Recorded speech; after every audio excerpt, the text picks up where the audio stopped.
Ang mabuting balita ng Panginoon ayon kay San Mateo.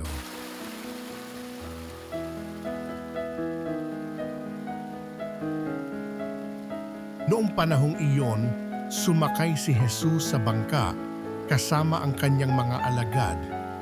Bumugso sa lawa ang isang malakas na unos at halos matabunan ng mga alon ang bangka.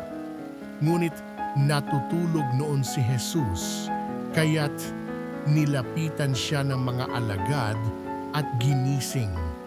"Panginoon, tulungan ninyo kami," sabi nila. "Lulubog tayo."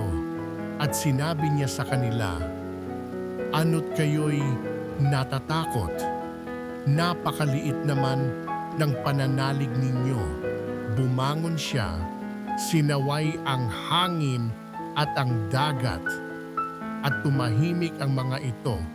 Namangha silang lahat at ang sabi, "Anong tao ito?